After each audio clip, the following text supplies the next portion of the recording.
Ça fait quoi, Aurore, de passer ses vacances au Japon avec une seule chanson dans la tête qui est coréenne?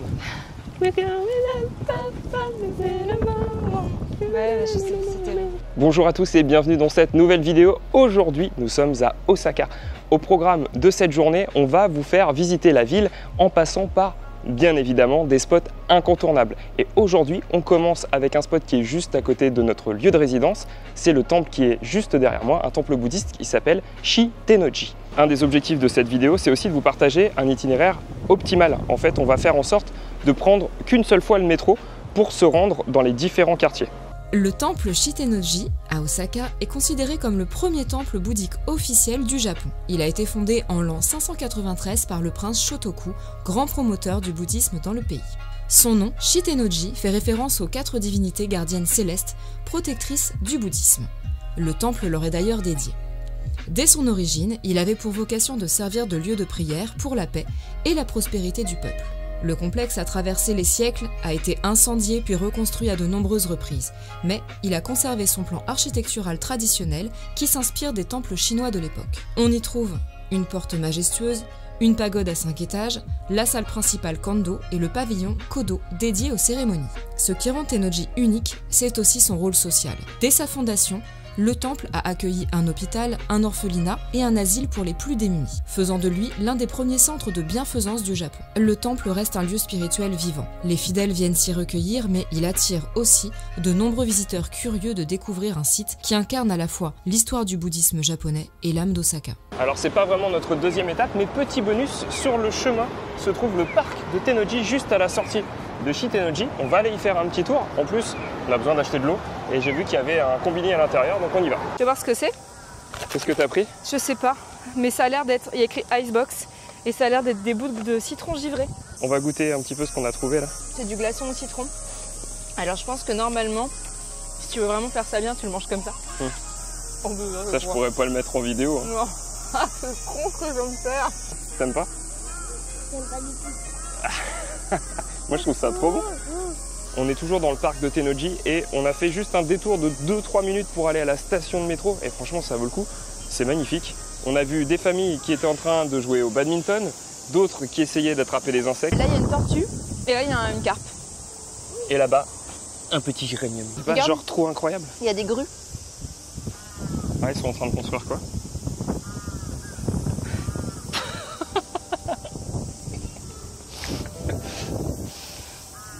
Ah, des grues. À 2 pas du temple Shitennoji, on découvre le parc de Tennoji, véritable poumon vert au cœur d'Osaka. Créé en 1909, c'est l'un des plus anciens parcs publics de la ville. Ici, les habitants viennent se promener, se détendre ou simplement profiter d'un coin de nature en plein centre urbain. Le parc abrite plusieurs lieux emblématiques comme le zoo de Tennoji ouvert dès 1915 ou encore le jardin japonais Keitakuen, un écrin de verdure dessiné dans le plus pur style traditionnel avec étangs, ponts et pavillons. Le parc est aussi un lieu de vie culturelle. Il accueille le musée des beaux-arts d'Osaka qui expose des trésors d'art oriental mais aussi occidental. Mais au-delà de ces bâtiments, ce sont ces allées bordées d'arbres, ces vastes pelouses et ces étangs qui en font un lieu très apprécié, autant des familles que des voyageurs. Un espace où l'on respire, où l'on flâne et qui permet de découvrir une autre facette d'Osaka, plus paisible et contemplative. On arrive maintenant au deuxième lieu qu'on veut vous faire découvrir dans cette vidéo, c'est le Shotengai, une allée couverte commerçante de Shinsaibashi. Si tu descends à Omachi, tu commences l'allée marchande depuis le début parce que si tu arrives à Shinsaibashi, tu arrives au milieu et tu es un peu perdu alors que là tu vas bien pouvoir profiter de toute cette allée et pouvoir te gaver de boutiques allègrement. L'intérêt de commencer la visite par ce côté du Shotengai, c'est qu'il y a beaucoup moins de monde et que c'est un peu plus typique. Donc là tu peux voir qu'on peut croiser les gens sans trop de problèmes et je suis sûre que quand on va atteindre la deuxième partie, ça va être blindé. Bienvenue à Shinsaibashi, le quartier commerçant le plus emblématique d'Osaka. Son nom vient à l'origine d'un pont en bois construit au début du XVIIe siècle par un marchand du nom de Shinsai, qui en fit un lieu de passage incontournable. Ce pont est resté longtemps un symbole du quartier, avant d'être remplacé par des versions plus modernes. On vient de terminer la première partie, c'est donc Semba, et là on arrive à Shinsaibashi. On va voir s'il y a un petit peu plus de monde. Bon, il faut garder à l'esprit que c'est quand même un endroit ultra touristique et donc que les prix sont en conséquence. Aujourd'hui, Shinsaibashi est surtout connue pour sa galerie couverte, longue de près de 600 mètres. Depuis l'époque Edo, elle concentre commerce et activités. Elle continue aujourd'hui d'attirer aussi bien les habitants que les voyageurs. On y trouve de tout. Grandes marques internationales, boutiques de mode japonaise, échoppes traditionnelles, cafés branchés et restaurants populaires. Mais Shinsaibashi, ce n'est pas qu'une rue commerçante. C'est aussi une ambiance unique, faite de néons, de bruit, de parfums de street food et de la foule qui s'y presse à toute heure du jour et de la nuit. Shinsaibashi incarne ce mélange typiquement osakien. Tradition marchande, énergie moderne et culture populaire. Un lieu où chaque pas raconte un morceau d'histoire tout en plongeant dans l'effervescence d'aujourd'hui. On arrive dans le troisième lieu de cette vidéo et celui-ci est un incontournable d'Osaka puisque nous sommes à Dotonbori. Et donc à Dotonbori, pour prendre une photo avec le Glicoman, il y a un endroit un petit peu caché avec un spot particulier exprès pour prendre cette photo. On va essayer de voir s'il existe encore.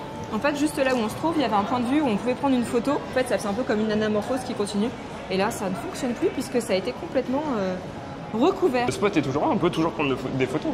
C'est juste nul maintenant. Une des particularités de ce quartier, ce sont ces rues avec les enseignes géantes. Alors bien évidemment, si vous ne supportez pas la foule, c'est pas du tout l'endroit où il faut être. C'est absolument bondé, il y a du monde partout. Chaque mètre carré est occupé, tout le monde prend des photos. Dotonbori, c'est l'un des quartiers les plus célèbres et les plus animés d'Osaka. Quand on pense à Osaka, on imagine tout de suite ces néons colorés, ces immenses enseignes animées et cette effervescence. À l'époque d'Edo, un marchand du nom Yasui Doton décida de financer le creusement d'un canal pour développer le commerce et attirer les gens dans la région. Malheureusement, il mourut pendant les travaux, mais son cousin reprit le projet et en 1615, le canal fut terminé. En son honneur, on lui donna le nom de Dotonbori. Très vite, la zone est devenue un centre de spectacle et de divertissement. On y trouvait des théâtres de kabuki, de bonraku, le théâtre de marionnettes traditionnel, et des maisons de thé. Aujourd'hui, les théâtres ont laissé place à des restaurants, des izakaya et des magasins, mais l'esprit de divertissement est resté. La rue longeant le canal est devenue le cœur battant de la gastronomie d'Osaka. Car si Osaka est surnommée la cuisine du Japon, Dotonbori en est l'une des meilleures vitrines. Ici, on trouve tous les grands classiques. Les takoyaki, ces petites boules de pâte garnies de poulpe, nées justement à Osaka, l'okonomiyaki, cette crêpe salée garnie de choux, de viande ou de fruits de mer, ou encore les kushikatsu, les brochettes frites typiques de la ville. Chaque pas dans la rue est une tentation culinaire. Le quartier rappelle que depuis 4 siècles, il a toujours eu cette même vocation, divertir, nourrir et rassembler les gens. On vient d'arriver à Shinsekai, le 4e endroit qu'on voulait vous faire visiter dans cette vidéo, et pour cela, on a marché une trentaine de minutes en traversant le quartier de Nipponbashi et Dendentown. On ne s'attardera pas sur le quartier électrique d'Osaka dans cette vidéo, mais vous pouvez retrouver sur Instagram, TikTok ou dans la section Shorts une vidéo dédiée à ce quartier et à toutes les boutiques de rétro gaming que j'ai pu faire pendant l'après-midi. En parlant de jeux vidéo rétro, Shinsekai c'est aussi un endroit où on peut trouver des salles d'arcade avec des bornes rétro. Malheureusement, celle derrière moi a brûlé cette année. Je vous remets des images de l'année dernière, on avait eu la chance de pouvoir y jouer et je me souviens qu'en haut il faisait très chaud. Ça a dû s'embraser et ce que je trouve le plus étonnant là-dedans, c'est que les bâtiments adjacents, ils sont rien. Celui qui est en bois à côté n'est pas du tout brûlé. Ce qui est assez sympa dans le quartier de Shinsekai, c'est son ambiance, c'est plus populaire, c'est un peu moins bondé. Shinsekai, c'est littéralement le nouveau monde d'Osaka. Conçu au début du XXe siècle, ce quartier voulait représenter la modernité de l'époque. La partie nord s'inspirait de Paris et la partie sud de Coney Island à New York. Son symbole, la tour Tsutenkaku, a vite été adopté comme l'un des repères emblématiques de la ville. Mais l'histoire de Shinsekai n'a pas toujours été brillante. Après la Seconde Guerre mondiale, le quartier a souffert d'un certain abandon et a gagné la réputation d'un lieu malfamé, associé à la pauvreté et aux petits bars populaires. Pendant des décennies, il a même été déconseillé aux touristes. Pourtant, c'est aussi ce qui fait son charme aujourd'hui. Ses ruelles rétro, ses enseignes lumineuses un petit peu kitsch et ses restaurants de kushikatsu. Les fameuses brochettes panées et frites en font une expérience unique et typiquement osakaïte. 5e et dernier endroit dans lequel je veux absolument vous emmener, c'est bien évidemment une salle d'arcade avec des bornes rétro. Bon, l'objectif c'est d'aller faire quelques parties. Cette salle d'arcade principalement rétro se trouve juste derrière le quartier de Shinsekai, dans un Shotengai également. On y arrive là justement. Et j'ai l'impression que les toilettes sont encore hors service, et ce depuis à mon avis un petit bout de temps, pour éviter que les touristes rentrent dedans pour aller simplement aux toilettes. Derrière le quartier animé de Shinsekai, on est tombé sur une petite perle cachée dans un Shotengai, la salle d'arcade rétro Kasuga Gorakujo. Ouverte il y a plus de 60 ans, elle fait partie des plus anciennes salles de jeux encore en activité à Osaka. Ici, pas de néon futuriste ou de machines dernier cri, l'ambiance est restée figée dans le temps, avec des bornes d'époque, des flippers et des jeux vidéo qui rappellent directement l'ère Showa. Pour quelques pièces de 100 yens, on peut s'installer devant un jeu de combat des années 90 ou tenter sa chance sur une machine à pinball. On retrouve aussi ces sons typiques des vieilles salles d'arcade, un mélange de bip électronique et de musique 8 bits qui plonge instantanément dans la nostalgie. Ce qui rend cet endroit unique, c'est qu'il attire aussi bien les passionnés de rétro gaming que les habitants du quartier venus simplement passer un bon moment. On a l'impression d'entrer dans un petit musée vivant du jeu vidéo japonais, mais où tout est encore jouable. Kasuga Gorakujo, c'est un lieu discret, presque hors du temps, qui rappelle qu'Osaka sait aussi préserver ses traditions populaires, même dans quelque chose d'aussi moderne que le jeu vidéo. On vient de sortir de la salle d'arcade et comme vous pouvez le voir ici, il fait déjà nuit. On espère que cette vidéo vous aura plu, que vous aurez pu découvrir avec nous cet itinéraire à travers Osaka, à travers donc 5 lieux emblématiques. Merci d'avoir regardé, merci de vous abonner sur la chaîne si vous le souhaitez. Je sais pas trop quoi dire, c'est pas moi qui fais les conclusions d'habitude. Si vous préférez les conclusions d'Aurore, dites-le nous en commentaire et si vous avez vraiment aimé cette vidéo, likez-la, partagez-la et abonnez-vous à la chaîne, ça nous aide concrètement. En tout cas, merci à tous de suivre nos aventures ici au Japon. On se retrouve dans une prochaine vidéo. Ciao!